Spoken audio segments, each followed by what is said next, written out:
Albert Einstein once said, everybody's a genius. But if you judge a fish by its ability to climb a tree, it will live its whole life believing that it is stupid. Ladies and gentlemen of the jury, today on trial we have modern day schooling. Glad you could come. Not only does he make fish climb trees, but also makes them climb down and do a 10-mile run. Tell me, school, are you proud of the things you've done? Turning millions of people into robots, do you find that fun? Do you realize how many kids relate to that fish swimming upstream in class, never finding their gifts, thinking they are stupid, believing they are useless? Well, the time has come, no more excuses. I call school to the stand and accuse him of killing creativity, individuality, and being intellectually abusive. He's an ancient institution that has outlived his usage. So, Your Honor, this concludes my opening statement, and if I may present the evidence of my case, I will prove it. Proceed. Exhibit A. Here's a modern day phone. Recognize it? Here's a phone from 150 years ago. Big difference, right? Stay with me. Here's a car from today, and here's a car from 150 years ago. Big difference, right? Well, get this. Here's a classroom of today, and here's a class we used 150 years ago. Now, ain't that a shame? In literally more than a century, nothing has changed. Yet you claim to prepare students for the future? But with evidence like that, I must ask, do you prepare students for the future or the past?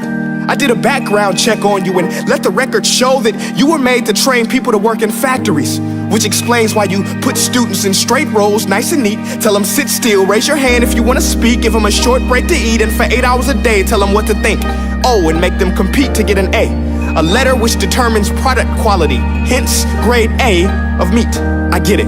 Back then, times were different. We all have a past. I myself am no Gandhi. But today, we don't need to make robot zombies. The world has progressed, and now we need people who think creatively, innovatively, critically, independently, with the ability to connect. See, every scientist will tell you that no two brains are the same, and every parent with 2 or more children will confirm that claim.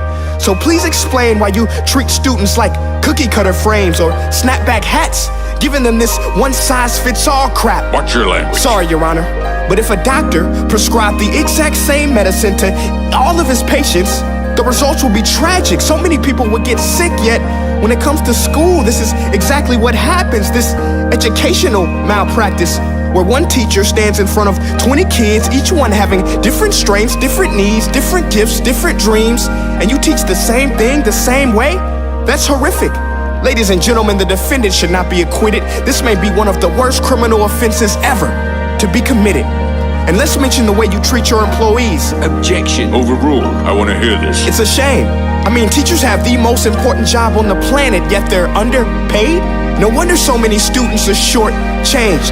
Let's be honest, teachers should earn just as much as doctors, because a doctor can do heart surgery and save the life of a kid, but a great teacher can reach the heart of that kid and allow him to truly live. See, teachers are heroes that often get blamed, but they're not the problem. They work in a system without many options or rights. Curriculums are created by policymakers, most of which have never taught a day in their life. Just obsessed with standardized tests. They think bubbling in a multiple choice question will determine success. That's outlandish.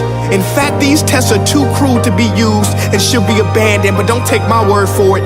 Take Frederick J. Kelly, the man who invented standardized testing, who said, and I quote, "These tests are too cruel to be used and should be abandoned." Ladies and gentlemen of the jury, if we continue down this road, the results will be lethal.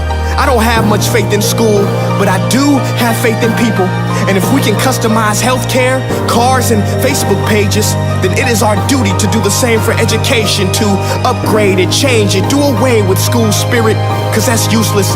Unless we're working to bring the spirit out of each and every student, that should be our task. No more Common Core. Instead, let's reach the core of every heart in every class. Sure, math is important, but no more than art or dance. Let's give every gift an equal chance. I know this sounds like a dream, but countries like Finland are doing impressive things. They have shorter school days, teachers make a decent wage, homework is non-existent, and they focus on collaboration instead of competition. But here's the kicker, boys and girls. Their educational system outperforms every other country in the world. Other places like Singapore are succeeding rapidly. Schools like Montessori, programs like Khan Academy. There is no single solution, but let's get moving. Because while students may be 20% of our population, they are 100% of our future. So let's attend to their dreams, and there's no telling what we can achieve. This is a world in which I believe, a world where fish are no longer forced to climb trees. I'll rest my case.